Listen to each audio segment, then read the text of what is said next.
Hello and welcome my dear students. I am Rushali ma'am from VM academy classes Nashik. हम देख रहे हैं हमारे 12th का केमिस्ट्री, देख रहे हैं चैप्टर नंबर 5 इलेक्ट्रोकेमिस्ट्री। इसका आज लेक्चर नंबर 11। आज के लेक्चर में हमें एक इम्पॉर्टेंट टॉपिक देखना है, रेफरेंस इलेक्ट्रोड्स। तो जनरली स्टैंडर्ड हाइड्रोजन इलेक्ट्रोड को यूज़ किया जाता है रेफरेंस इलेक्ट्रोड, जिसे SHE से क्या है रिप्रेजेंट करते हैं। तो उसे आज हमें डिटेल में देखना है।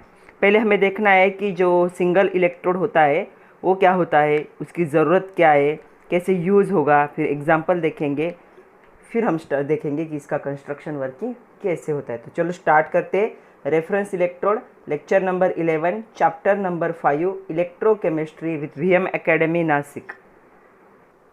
तो चलो देखते हैं रेफरेंस इलेक्ट्रोड के बारे में। आपके एग्जरसाइज में एक क्वेश्चन है, it is impossible to measure the potential of single electrode. जो सिंगल इलेक्ट्रोड है उसका जो पोटेंशियल है वो मेजर करना डिफ़िकल्ट है या इम्पॉसिबल है, पॉसिबल ही नहीं है ऐसा कहा गया है। उस पर हमें कमेंट करना है। तो चलो देखते हैं इस पर अगर हमें कमेंट करना है तो क्या है। अगर हम सिंगल इलेक्ट्रोड, हमें पता है हर इलेक्ट्रोलिसिस में 2 इलेक्ट्रोड यूज होते हैं, एक होता है कैथोड, दूसरा होता है एनोड। एक पे होती है ऑक्सीडेशन रिएक्शन, दूसरे पे होती है रिडक्शन रिएक्शन। ऑक्सीडेशन रिएक्शन और रिडक्शन रिएक्शन दोनों मिला के हम क्या करते हैं, पूरी इलेक्ट्रोड की रिएक्शन लिखते। मतलब किसी हाफ रिएक्शन को, मतलब सिंगल इलेक्ट्रोड के पोटेंशियल को क्या हम सेल का पोटेंशियल मान सकते, नहीं मान सकते। तो वही हमें क्या करना है, एक्सप्लेन करना है पॉइंट टू पॉइंट। तो देखो क्या हो रहा है यहाँ पे, हर ऑक्सीडेशन रिएक्शन को किसकी ज़रूरत होती है, रिडक्शन रिएक्शन की ज़रूरत होती है। क्यों, ऑक्सीडेशन होगा उसके बाद रिडक्शन होगा और तभी क्या होता है, सेल की रिएक्शन क्या होती है, कंप्लीट होती है। तो every oxidation reaction needs accompanied by the reaction reduction reaction. तो यही ऑक्सीडेशन रिएक्शन तभी कंप्लीट होगी कब, जब तक रिडक्शन रिएक्शन नहीं होती तब तक। ऑकरेंस ऑफ ओनली ऑक्सीडेशन और only reduction it is not possible. ये इम्पॉसिबल है कि किसी सेल में सिर्फ ऐसा ऑकर हो रहा है कि ऑक्सीडेशन ही हो रहा है या किसी सेल में सिर्फ रिडक्शन हो रहा है, तो ऐसा इम्पॉसिबल है, जिसे नॉट पॉसिबल कह सकते हो। हमने तो गैल्वानिक सेल भी देख लिया। गैल्वानिक सेल में हमने देखा कि ऑक्सीडेशन रिडक्शन क्या हो रहे हैं, साइमल्टेनियस हो रहे हैं। मतलब गैल्वानिक सेल में कौन सी रिएक्शन हो रही है, उस वहाँ पे तो रिडक्स रिएक्शन हो रही है, जहाँ पे ऑक्सीडेशन और रिडक्शन क्या होता है, साइमल्टेनियसली होता है। उसे हम क्या कहते हैं, रिडॉक्स रिएक्शन। तो गैल्वानिक सेल में तो ऑक्सीडेशन और रिडक्शन साइमल्टेनियस होने वाले रिएक्शन है। मतलब ऐसा कोई भी सेल नहीं है जहाँ पे क्या है, सिंगल इलेक्ट्रोड क्या पोटेंशियल क्या है मेजर करना पॉसिबल है। The potential associated with the redox can be experimentally measure. तो रेडॉक्स रिएक्शन को भी हमने गैल्वानिक सेल में देखा कि हम एक्सपेरिमेंट से क्या कर सकते हैं, उसे मेजर कर सकते हैं। For the measurement of potential 2 electrodes are needed. तो हमें पता है जो अगर हमें लिखना है ई सेल लिखना है तो हम क्या करते हैं, ई सेल का फॉर्मूला क्या था, electrode potential of cathode minus electrode potential of anode. मतलब हमें दोनों इलेक्ट्रोड की ज़रूरत है अगर हमें पूरे सेल का पोटेंशियल निकालना है। तो कहाँ पे, रेडॉक्स रिएक्शन में, जहाँ पे ऑक्सीडेशन रिडक्शन क्या होता है, साइमल्टेनियस होता है।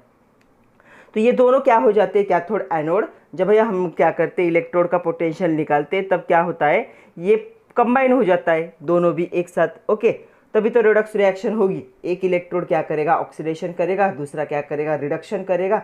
दोनों कंबाइन हो गए तभी तो रिडक्स रिएक्शन कंप्लीट होगी। ये दोनों प्रोसेस क्या होते हैं, साइमल्टेनियसली। मतलब यहाँ पे ये दोनों इलेक्ट्रोड क्या हो जाएंगे, कंबाइन होंगे। इसीलिए हम ऐसा कह सकते हैं, it is impossible to measure the potential of single electrode. ये पॉसिबल नहीं है कि हम सिंगल इलेक्ट्रोड का पोटेंशियल मेजर कर सकें। ऐसा क्वेश्चन आपके एग्जाम में 2 मार्क के लिए आ सकता है, गिव रीजन में। तो चलो और एक क्वेश्चन है आपके लिए। ये क्वेश्चन से ही समझ में आएगा हमें कि क्यों ज़रूरत पड़ी रेफरेंस इलेक्ट्रोड की। ओके, एक और क्वेश्चन है, what would happen if potential of 1 electrode in galvanic cell is 0। अगर आपको गैल्वानिक सेल दिया है जिसमें ऑक्सीडेशन रिडक्शन साइमल्टेनियसली होता है, उसमें से किसी एक इलेक्ट्रोड का पोटेंशियल अगर 0 हुआ तो क्या होगा। क्या हम उसका पोटेंशियल, उस गैल्वानिक सेल का पोटेंशियल मेजर कर सकते हैं। अगर दोनों में से एक इलेक्ट्रोड का पोटेंशियल क्या है, 0 है, तो उस सेल का इलेक्ट्रोड पोटेंशियल हम मेजर कर सकते हैं क्या, ऐसा क्वेश्चन है। तो क्वेश्चन समझ लो, अगर आपको एक गैल्वानिक सेल दिया और गैल्वानिक सेल में 2 इलेक्ट्रोड होते हैं, एक होता है कैथोड और एक होता है एनोड। दोनों में से किसी एक का पोटेंशियल क्या बताया उन्होंने, 0 बताया। तब भी क्या हम जो गैल्वानिक सेल होगा उसका पोटेंशियल मेजर कर सकते हैं क्या। तो इसका आंसर होगा yes. Yes, we can measure the potential of such galvanic cell when the potential of one of the electrode in galvanic cell is 0। अगर दोनों में से किसी एक इलेक्ट्रोड का पोटेंशियल 0 है तब भी हम गैल्वानिक सेल का इलेक्ट्रोड पोटेंशियल मेजर कर सकते। कैसे? हमें पता है गैल्वानिक सेल में क्या होता है, दो इलेक्ट्रोड होते हैं, दोनों क्या होते हैं, कंबाइन होते हैं। एक कैथोड, एक होता है एनोड, एक पे होगा ऑक्सीडेशन, एक पे होगा रिडक्शन, और दोनों मिलके क्या करेंगे, रेडॉक्स रिएक्शन करेंगे, राइट। ये तो हमें पता है दो इलेक्ट्रोड होते हैं। Okay, in galvanic cell there are two electrodes combined together and redox reaction occur. ये तो हमें पता है दो इलेक्ट्रोड कंबाइन होते हैं और क्या होती है, रेडॉक्स रिएक्शन होती है। रेडॉक्स रिएक्शन मतलब ऑक्सीडेशन और रिडक्शन क्या होता है गैल्वानिक सेल में, साइमल्टेनियस होता है, एक साथ होता है। ओके, उसे ही रेडॉक्स रिएक्शन कहा जाता है।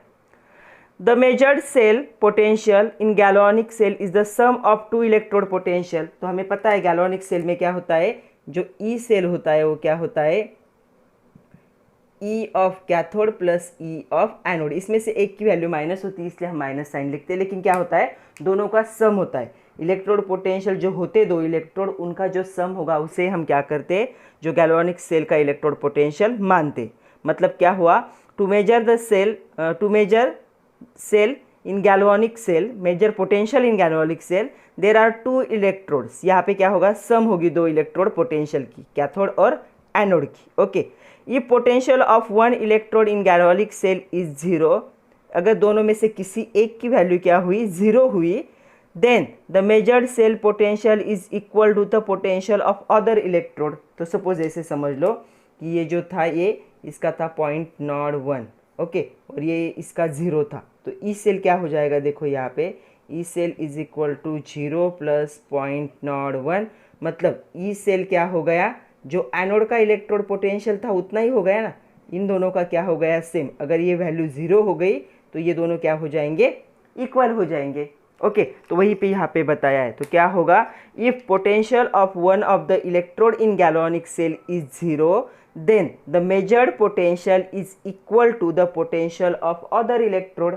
अगर दोनों में से किसी एक इलेक्ट्रोड का पोटेंशियल 0 है तो जो सेल का इलेक्ट्रोड पोटेंशियल होगा वो किसके इक्वल होगा, जो अदर इलेक्ट्रोड है जो पोटेंशियल दिखा रहा है उसके इतना हो जाएगा। तो इसीलिए यस, हम इसको क्या कर सकते हैं, मेजर कर सकते हैं।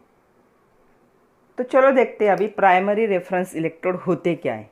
ओके, जो केमिस्ट थे उन्होंने प्राइमरी जो रेफरेंस इलेक्ट्रोड था उसे कैसे चूज़ किया था, या फिर प्राइमरी रेफरेंस इलेक्ट्रोड होते क्या है। देखो, तो यहाँ पे देखो क्या होगा, हाइड्रोजन गैस इलेक्ट्रोड। तो हाइड्रोजन गैस इलेक्ट्रोड को लिया जाता है as a primary reference electrode. क्या कंडीशन होने चाहिए, hydrogen gas electrode containing hydrogen gas at 1 atmospheric pressure. उसमें हाइड्रोजन गैस को क्या करना है, फिल करना है, उसका प्रेशर कितना होना चाहिए, 1 एटमॉस्फेयर। इन कॉन्टैक्ट विथ, ये इलेक्ट्रोड किसके कॉन्टैक्ट में आना चाहिए, 1 मोलर H+ आयन सोल्यूशन।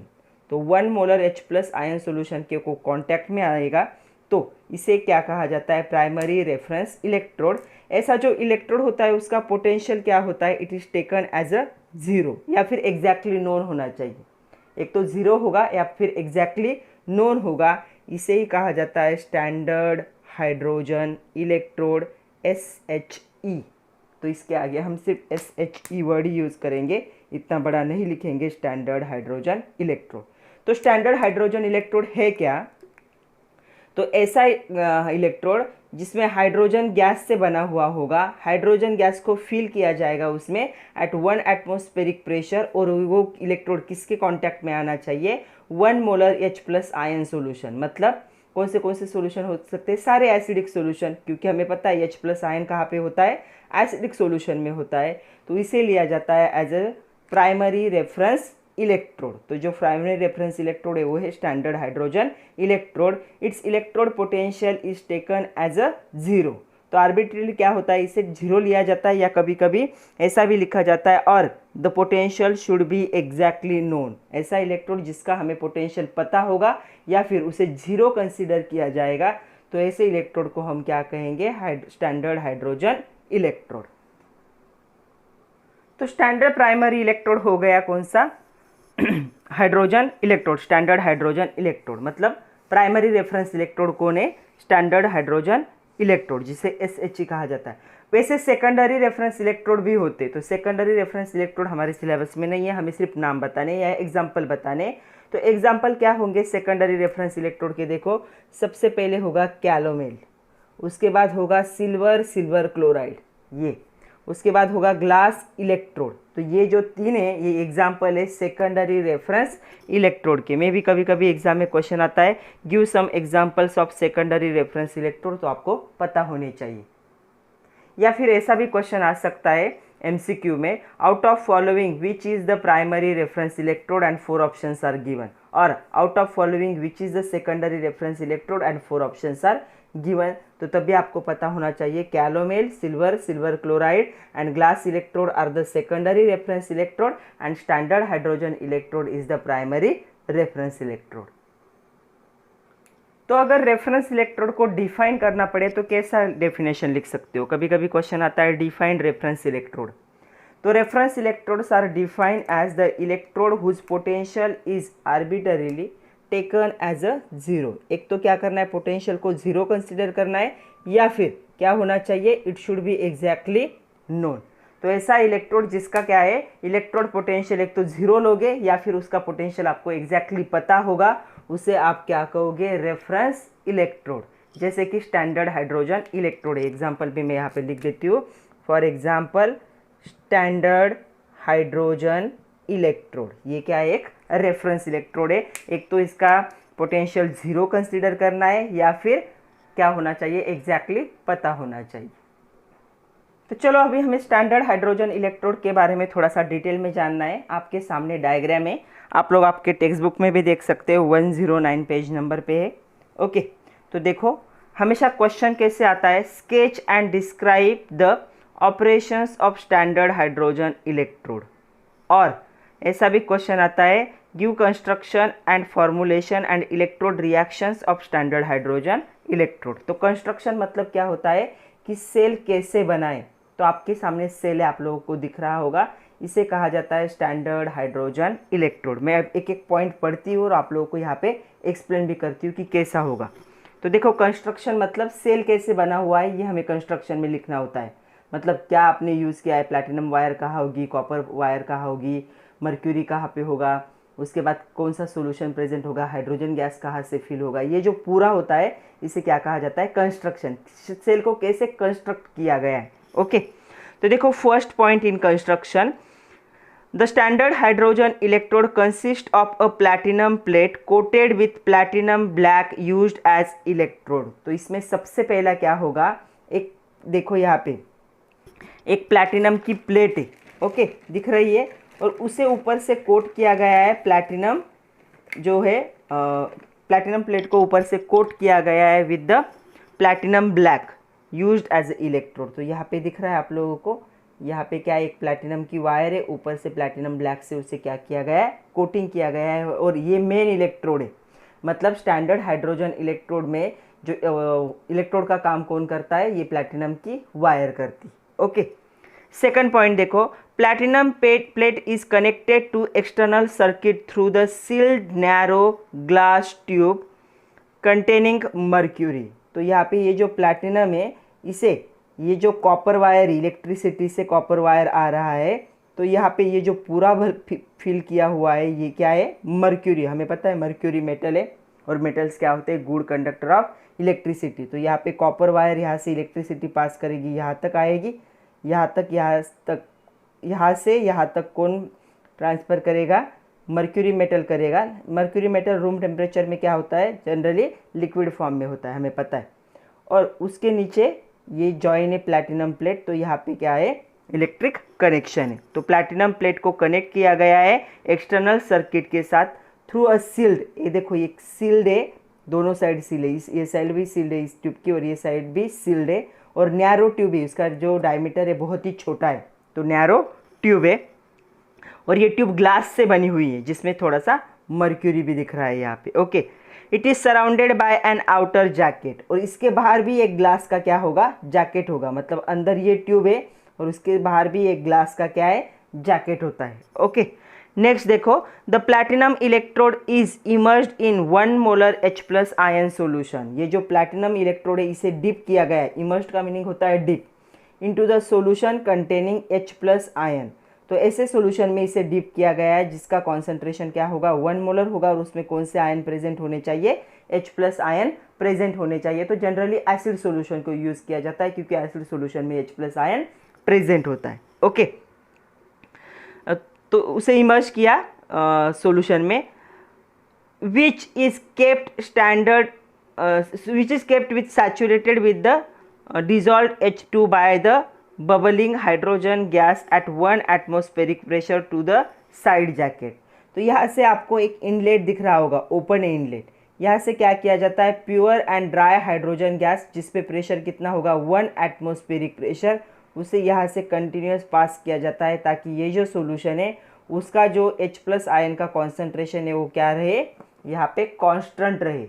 क्यों, क्योंकि इलेक्ट्रोड है, H प्लस आयन क्या है, H2 गैस में कन्वर्ट हो जाएंगे। ओके, वो कन्वर्ट हो जाएंगे, इसीलिए उसे मेंटेन रखने के लिए क्या किया जाता है, इस साइड ट्यूब से कंटिन्यूसली क्या किया जाता है, हाइड्रोजन गैस को यहाँ पे फिल किया जाता है। यहाँ पे हाइड्रोजन गैस प्योर होना चाहिए, ड्राई होना चाहिए, और उसमें कितना प्रेशर होना चाहिए, 1 एटमॉस्फेयर। तो ये साइड जैकेट से क्या है, हाइड्रोजन गैस को क्या किया जाता है, कंटिन्यूसली पास किया जाता है। Okay, in this electrode platinum does not take part in the electrode reaction. यहाँ पे प्लैटिनम इलेक्ट्रोड रिएक्शन में पार्टिसिपेट नहीं करता, मतलब ये क्या होगा, इनर्ट इलेक्ट्रोड है, रिएक्शन में पार्टिसिपेट नहीं करता।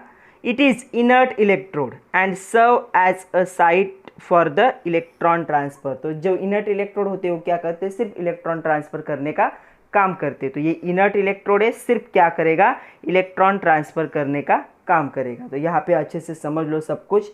ये जो सॉल्यूशन होता है H प्लस आयन होने चाहिए, 1 मोलर होना चाहिए, उसे मेंटेन कौन रखता है, ये साइड से जो हाइड्रोजन गैस पास किया जाता है वो। ओके, यहाँ पे एक प्लैटिनम की वायर होती है जिसे प्लैटिनम ब्लैक से कोट किया जाता है। ओके, वहाँ पे मर्क्यूरी फिल है, फिर कॉपर वायर है इलेक्ट्रिक कनेक्शन के लिए, इसे एक वेसल में रखा जाएगा क्योंकि लिक्विड भी है। ओके, और यहाँ पे होती है, इसे कहा जाता है प्लैटिनाइज प्लैटिनम प्लेट। तो ये प्लैटिनाइज प्लैटिनम प्लेट होती है जहाँ पे क्या होगा, इनर्ट प्लेट होगी, ये पार्टिसिपेट नहीं करेगी केमिकल रिएक्शन में, सिर्फ इलेक्ट्रॉन को ट्रांसफ़र करने का जरिया बनेगी। तो ये है construction of standard hydrogen electrode. इसके साथ आपको सेकंड पॉइंट डायग्राम ड्रॉ करनी होती, तो ये डायग्राम आप लोग लर्न कर लोगे, ये डायग्राम आपको ड्रॉ करनी। ओके, अभी हमें फॉर्मुलेशन और इलेक्ट्रोड रिएक्शन देखने, तो आप लोग इसे अच्छे से देख लो डायग्राम को। अभी हम देखेंगे कि फॉर्मुलेशन मतलब इस स्टैंडर्ड हाइड्रोजन इलेक्ट्रोड को रिप्रेजेंट कैसे किया जाता है। हमने गैल्वेनिक सेल में देखा था रिप्रेजेंटेशन ऑफ इलेक्ट्रोड, वैसे ही इसका रिप्रेजेंटेशन कैसे होगा, और हमें देखने हैं कि इलेक्ट्रोड के रिएक्शंस कैसे होते हैं और उसके साथ इसके एप्लीकेशंस। तो देखो, जो फॉर्मुलेशन होगा वो कैसे होगा, कभी कभी 1 मार्क के लिए फॉर्मुलेशन भी पूछ लेते या कभी कभी MCQ में देते, the exact representation of standard hydrogen electrode, और 4 ऑप्शन होते, तो इसे अच्छे से समझ लो फॉर्मुलेशन को। तो फॉर्मुलेशन में क्या है, एक टैंक था, उस टैंक में मतलब जो भी था वेसल, उसमें कौन सा सॉल्यूशन था, H प्लस आयन, जिसका कॉन्सेंट्रेशन क्या था, 1 मोलर। उसमें साइड से कौन सा गैस पास हो रहा था, हाइड्रोजन गैस, उस पर कितना प्रेशर था, 1 एटमॉस्फेरिक प्रेशर। तो ये साइड ट्यूब से गैस पास हो रहा था, और गैस कहाँ पे पास हो रहा था, जो प्लैटिनम की प्लेट थी वहाँ पे पास हो रहा था, तो यहाँ पे आएगा प्लैटिनम। तो ये है representation of standard hydrogen electrode, H plus 1 molar deep into H2 gas, 1 atmospheric pressure, और उसके साथ ही क्या प्रेजेंट होगा, प्लैटिनम प्रेजेंट होगा। तो देखो, अभी हमें देखना है electrode reactions of standard hydrogen electrode. तो यहाँ पे जो प्लैटिनम ब्लैक जो यूज़ किया गया है, जिस पे प्लैटिनम जो वायर थी उसको कोट किया गया था, तो वो क्या है, उसकी कैपेसिटी होती है, ये क्या करता है, एडसॉर्ब करता है large quantity of H2 gas. तो बहुत सारी H2 गैस को क्या कर लेगा, अपने सरफेस पे एडसॉर्ब कर लेगा ये, and allow to change from gas to the ionic condition, ionic form में। तो ये क्या करता है, जो प्लैटिनम ब्लैक यूज़ किया है, हाइड्रोजन गैस को क्या है, आयनिक फॉर्म में, मतलब H प्लस आयन में क्या करता है, कन्वर्ट करता है, और इसे रिवर्स भी कर सकता है, मतलब रिवर्स प्रोसेस भी क्या होगी, यहाँ पे दिखेगी। तो देखो, यहाँ पे reduction half reaction of the electrode is 2 H plus ion 1 molar from the solution they gain 2 electrons and formation of H2 gas at the 1 atmospheric pressure. मतलब अंदर जो गैस जा रहा है वो आयन में कन्वर्ट हो सकता है और आयन कंबाइन होके वापस क्या है, गैस भी बन सकता है। और यहाँ पे स्टैंडर्ड हाइड्रोजन इलेक्ट्रोड का स्टैंडर्ड इलेक्ट्रोड पोटेंशियल कितना होगा, 0 वोल्ट होगा। तो चलो एप्लीकेशंस देखते हैं स्टैंडर्ड हाइड्रोजन इलेक्ट्रोड का। वैसे तो हमें एक एग्जांपल ही देखना है कि इसे कैसे यूज़ किया जाता है। ओके, तो इसका एक ही यूज़ है। It is used as a primary reference electrode to determine the standard potential of other electrode. कोई इलेक्ट्रोड अगर सिंगल है और उसका इलेक्ट्रोड पोटेंशियल हमें मेजर करना है तो उसे किसके साथ कनेक्ट किया जाता कर दिया जाता है, हाइड्रोजन इलेक्ट्रोड के साथ, ताकि वो क्या कर सके, उसका इलेक्ट्रोड पोटेंशियल हम मेजर कर सके। सीधे एग्जाम्पल, तो देखो यहाँ पे एक एग्जाम्पल है, जैसे कि हमें डिटरमाइन करना है standard electrode potential for the Zn2+, जिसका कॉन्सेंट्रेशन होगा 1 मोलर, और वो कहाँ पे होगा, जिसमें Zn इलेक्ट्रोड होगा। ओके, मतलब जिंक इलेक्ट्रोड जो होगा उसका हमें पोटेंशियल क्या करना है, मेजर करना है, जब वो क्या होगा, जिंक सॉल्यूशन में डीप होगा, जब उसका कॉन्सेंट्रेशन क्या होगा सॉल्यूशन का, 1 मोलर। अगर ऐसे इलेक्ट्रोड का हमें पता लगाना है कि पोटेंशियल क्या है, तो हम क्या कर सकते हैं, स्टैंडर्ड हाइड्रोजन इलेक्ट्रोड को यूज कर सकते हैं as a primary reference electrode. Okay, तो इसे कैसे यूज़ किया जाएगा, तो इसे कंबाइन किया जाएगा गैल्वेनिक सेल में। तो ये जो स्टैंडर्ड हाइड्रोजन इलेक्ट्रोड है इसे क्या किया जाएगा, गैल्वेनिक सेल में क्या किया जाएगा, कंबाइन किया जाएगा। देखो कैसे कंबाइन किया जाएगा यहाँ पे। तो गैल्वेनिक सेल में क्या होता है, जिंक सॉलिड होता है एनोड, वो कहाँ पे डीप होता है, Zn2+ जो होंगे आयन, जिनका कॉन्सेंट्रेशन यहाँ पे दिया है कि 1 मोलर लेना है। उसके बाद क्या होगा, 2 लाइन का मीनिंग होता है सॉल्ट ब्रिज, भूले तो नहीं हो, हमने बहुत सारे रिप्रेजेंटेशन देखे, सॉल्ट ब्रिज। दूसरे साइड में हाइड्रोजन इलेक्ट्रोड का क्या होगा, सोल्यूशन, मतलब क्या है, 1 मोलर सोल्यूशन होता है उसका, H+ आयन का सोल्यूशन। उसके साथ वहाँ पे क्या होता है, H2 होगा गैस और 1 atm प्रेशर होगा उसका, और उसके साथ साथ क्या होता है, प्लैटिनम भी उसमें प्रेजेंट है। तो ऐसा रिप्रेजेंटेशन होगा सेल का। ओके, तो इसमें क्या होगा, जो हमें इलेक्ट्रोड पोटेंशियल मेजर करना है उसे हम कैसे मेजर कर सकते हैं, स्टैंडर्ड इलेक्ट्रोड पोटेंशियल सेल का। तो स्टैंडर्ड इलेक्ट्रोड पोटेंशियल सेल का मेजर करने के लिए हम क्या लेंगे, E cell not is equal to जो होगा हाइड्रोजन। ओके, क्योंकि वो क्या है, एनोड, कैथोड बनेगा यहाँ पे, कैथोड माइनस एनोड लेते हैं ना, तो यहाँ पे ये कैथोड होगा माइनस E0 ऑफ एनोड, मतलब E0 ऑफ Zn। ये हमारा एनोड है और ये हमारा कैथोड बन जाएगा। ओके, और हम क्या करते हैं, जो स्टैंडर्ड सेल पोटेंशियल हो क्या होता है, E0 cathode minus E0 anode. तो वही मैंने यहाँ पे लिखा, हमारा कैथोड कौन सा है, H2 है, और हमारा एनोड कौन सा है, जिंक है। ओके, तो इनमें से हमें पता है कि इसकी वैल्यू क्या होती है, हमेशा 0 होती है। ओके, तो यहाँ पे क्या होगा, E0 cell is equal to 0 minus इसकी जो वैल्यू होगी वो आएगी E0 Zn। ओके, तो ऐसे हम क्या कर सकते हैं, ईएमएफ को क्या कर सकते हैं, मेजर कर सकते हैं, और ये ईएमएफ क्या होगा इसका, equal to the standard potential of Zn2+ 1 molar Zn electrode. मतलब सेल का जो पोटेंशियल ईएमएफ होगा वो किसके इक्वल में होगा, इसका जो पोटेंशियल होगा इसके इक्वल में होगा, क्योंकि इसकी वैल्यू तो क्या है, 0 ही है। तो ये की एप्लीकेशन है, अगर हमें किसी इलेक्ट्रोड का मेजर करना है, इलेक्ट्रोड पोटेंशियल या किसी सेल का, तो हम क्या कर सकते हैं, उसे स्टैंडर्ड हाइड्रोजन इलेक्ट्रोड के साथ कनेक्ट कर सकते हैं इन गैल्वेनिक सेल, तब इसे कैथोड बनाना है, और जिसका मेजर करना है उसे एनोड बनाना है। फिर आपका जो स्टैंडर्ड इलेक्ट्रोड पोटेंशियल या ईएमएफ होगा सेल का, ये किसके इक्वल में आता है, इसी के इक्वल में आता है।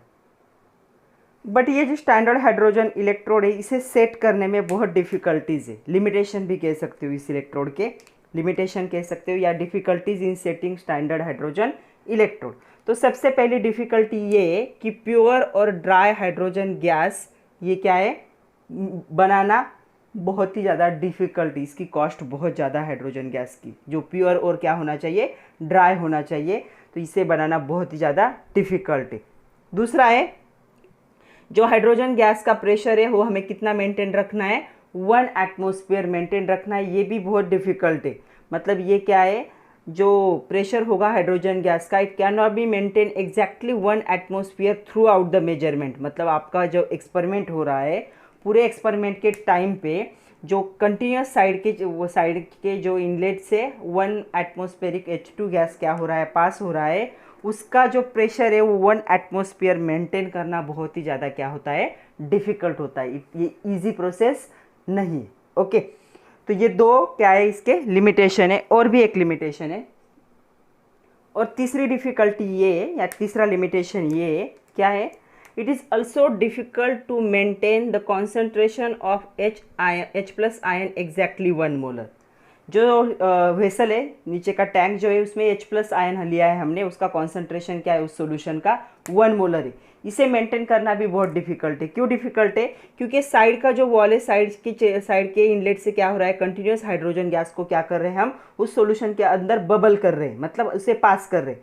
तो जब बबल हो रहा है सॉल्यूशन, तो बबलिंग के टाइप पे क्या होता है, जो सॉल्यूशन है उसमें से वाटर क्या होने लगता है, इवापोरेट होने लगता है। तो वाटर का इवापोरेशन मतलब वाटर लेवल कम होने लगती है, और जब भी वाटर की लेवल सॉल्यूशन से कम होगी तो वाटर का जो सॉल्यूशन होगा उसका कॉन्सेंट्रेशन क्या हो जाएगा, चेंज होगा। तो यहाँ पे क्या है, ये भी डिफिकल्ट हो जाता है कि H प्लस आयन का जो कॉन्सेंट्रेशन है उसे 1 मोलर क्या करे, मेंटेन करे, क्योंकि H2 गैस के बबलिंग की वजह से क्या होता है, जो 1 मोलर सॉल्यूशन है उसमें से जो वाटर प्रेजेंट है वो वाटर क्या होता है, वेपोराइज होने लगता है, और उसका कॉन्सेंट्रेशन क्या हो जाता है, चेंज हो जाता है। तो ये तीन क्या थे, डिफिकल्टीज थे in setting of the standard hydrogen electrode.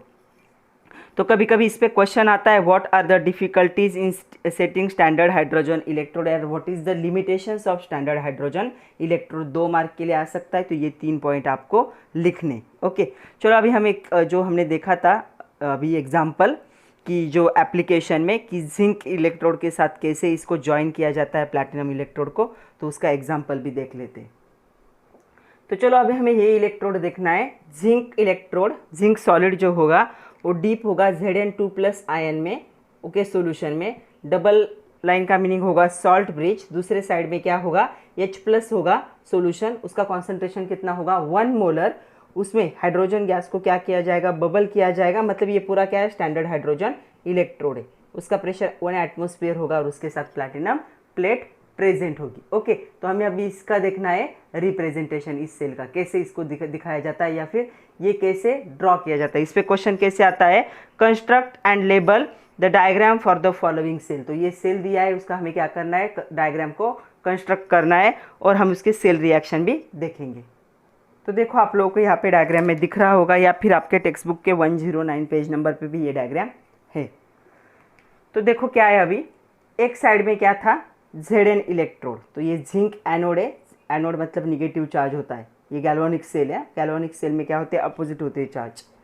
तो ये जिंक ए इलेक्ट्रोड, इसे डीप किया है ZnSO4 सॉल्यूशन, जिसका कॉन्सेंट्रेशन क्या होगा, 1 मोलर। मतलब इस सॉल्यूशन में कौन से आयन प्रेजेंट होंगे, यहाँ पे आयन प्रेजेंट होंगे Zn++। ओके, डबल लाइन का मीनिंग होता है सॉल्ट ब्रिज। दूसरे साइड में क्या किया है, स्टैंडर्ड हाइड्रोजन इलेक्ट्रोड को लिया है। स्टैंडर्ड हाइड्रोजन इलेक्ट्रोड यहाँ पे क्या है, इस टैंक में कौन सा सॉल्यूशन लेना है, 1 molar H plus ion solution लेना है, और उसमें इस स्टैंडर्ड हाइड्रोजन इलेक्ट्रोड को डिप करना है, और दोनों को क्या करना है, कनेक्ट करना है एक दूसरे के साथ। ओके, तो ये जो साइड चेन होती है, साइड का जो होता है आर्म, वहाँ से क्या होता है, H2 गैस हमेशा क्या होता रहता है, बबल्ड होता रहता है, जिसका प्रेशर कितना होगा, 1 एटमॉस्फेयर। और यहाँ पे क्या होती है, प्लैटिनम। इससे पॉजिटिव क्यों कहा गया है, क्योंकि ये क्या है, कैथोड है। मतलब यहाँ पे स्टैंडर्ड हाइड्रोजन इलेक्ट्रोड कैथोड बन जाएगा, जिंक क्या बन जाएगा, एनोड बन जाएगा। तब हम क्या कर सकते हैं, इसका पोटेंशियल क्या कर सकते हैं, कैलकुलेट कर सकते हैं। In the given representation of cell, standard Zn2 plus 1 molar Zn electrode is combined with the standard hydrogen electrode. तो उसका रिप्रेजेंटेशन आपको ड्रॉ करने के लिए बोले तो ऐसा ड्रॉ करना है। ओके, तो चलो एक लास्ट पॉइंट देखते हैं अब, standard electrode potential for hydrogen gas electrode. तो हाइड्रोजन गैस इलेक्ट्रोड के लिए स्टैंडर्ड इलेक्ट्रोड पोटेंशियल हमें देखना है। ओके, तो जो हाइड्रोजन गैस इलेक्ट्रोड होगा उसका रिप्रेजेंटेशन कैसे होता है, H प्लस। अभी मैं सिर्फ एक्वियस लिख रही हूँ, 1 मोलर होता है। यहाँ पे होगा H2, ये होता है गैस, और इसका प्रेशर होता है 1 atm, या फिर हम लिखेंगे प्रेशर ऑफ H2। स्टैंडर्ड नहीं है ना, सिर्फ हाइड्रोजन इलेक्ट्रोड है, तो प्रेशर ऑफ H2 गैस, इस H2 गैस का जो प्रेशर होगा वो होगा। ओके, इसके साथ होगा प्लैटिनम।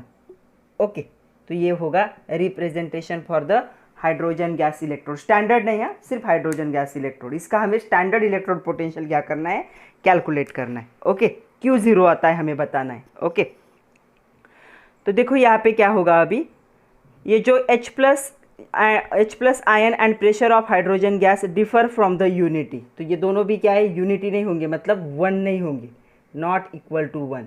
मतलब जो कॉन्सेंट्रेशन है H प्लस का वो भी वन नहीं होगा, और जो प्रेशर होगा हाइड्रोजन का वो भी वन नहीं होगा। ऐसे कंसिडर करते हैं अभी। हाँ, तो चलो यहाँ पे क्या करना है हमें, नॉट यूनिटी। तो यहाँ पे क्या रिप्रेजेंटेशन आएगा, इलेक्ट्रोड रिएक्शन क्या होगी, 2H plus in the aqueous medium when gain 2 electrons from the solution it form the H2 gas, और यहाँ पे क्या होगा, इस H2 गैस का अपना ही प्रेशर होगा।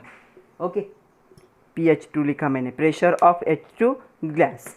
नर्स्ट इक्वेशन याद है, नर्स्ट इक्वेशन में हम क्या करते थे, लिखते थे E of H2 is equal to E0 of H2, अभी हम हाइड्रोजन के लिए लिख रहे हैं, माइनस 0.0592, मैंने बताया था यहाँ पे होल्ट लिखा होता है, डिवाइड बाय कितने नंबर ऑफ इलेक्ट्रॉन्स यूज़ हो रहे, n कितना होगा, 2 होगा, 2 इलेक्ट्रॉन्स यूज़ हो रहे, log to the base 10 of concentration of product. यहाँ पे प्रोडक्ट कौन से फॉर्म में, गैस के फॉर्म में, तो हमें कॉन्सेंट्रेशन ऑफ प्रोडक्ट लेना पड़ेगा PH2 divide by concentration of reactant. तो रिएक्टेंट भी एक्वियस मीडियम में, तो इसका भी लेना पड़ेगा H प्लस, और जो भी कोएफिशिएंट होता है वो क्या होता है, रेस टू हो जाता है, तो ये क्या होगा, 2H प्लस स्क्वायर। ओके, तो इसकी वैल्यू हमें पता है, इसकी वैल्यू क्या होती है, 0 होती है। स्टैंडर्ड इलेक्ट्रोड पोटेंशियल ही हम क्या कर रहे हैं अभी, हम इलेक्ट्रोड पोटेंशियल देख रहे हैं सिर्फ। ओके, जो स्टैंडर्ड इलेक्ट्रोड पोटेंशियल है उसमें से हम सिर्फ इलेक्ट्रोड पोटेंशियल देख रहे हैं हाइड्रोजन गैस के लिए, हाइड्रोजन गैस इलेक्ट्रोड के लिए। तो ये कितना होता है, ये होता है 0, क्योंकि हमने डेफिनेशन में ही देखा है ये कितना होगा, 0। अगर ये 0 हुआ तो इसे कंसिडर न करके क्या हम ऐसा लिख सकते, यस, हम ऐसा लिख सकते। तो ये क्या बन जाएगा, this is the expression to calculate standard electrode potential for hydrogen gas electrode. Hydrogen gas electrode का स्टैंडर्ड इलेक्ट्रोड पोटेंशियल अगर कैलकुलेट करना है तो हम इस फॉर्मूले को क्या कर सकते हैं, यूज़ कर सकते हैं। इसे सिंप्लीफाई भी कर सकते हैं, लेकिन इस फॉर्मूले को हम यूज़ कर सकते हैं। तो यहाँ पे PH2 क्या होगा, the pressure of hydrogen gas, H plus क्या होगा, concentration of H plus ion, जो सोल्यूशन होगा उसका कॉन्सेंट्रेशन, उसका क्या करना है, स्क्वायर करना है। ओके, तो आज के लिए इतना ही था बच्चों। एक छोटा टॉपिक था आज का, जो हमने देखा कि रेफरेंस इलेक्ट्रोड्स होते क्या है, स्टैंडर्ड हाइड्रोजन इलेक्ट्रोड के बारे में जान लिया। तो इसमें इंपॉर्टेंट है उसकी डायग्राम, दूसरा इंपॉर्टेंट है जो हमने देखे डिफ़िकल्टीज, उसे कभी कभी ड्रॉबैक या लिमिटेशन भी कहा जाता है। तो इतने पॉइंट अच्छे से कर लीजिए। जो नेक्स्ट लेक्चर होगा उसमें हम देखेंगे galvanic cell useful in day to day life. हमारे डे टू डे लाइफ में हम कौन से गैल्वानिक सेल यूज़ करते हैं, कुछ प्राइमरी होते हैं, कुछ सेकेंडरी होते हैं, तो उनका कंस्ट्रक्शन और वर्किंग हमें देखना है। तो एक बड़ा टॉपिक होगा वो। तब तक के लिए पढ़ते रहिए, खुद का ख्याल रखिए, नोट्स बनाइए। Thank you very much my dear students.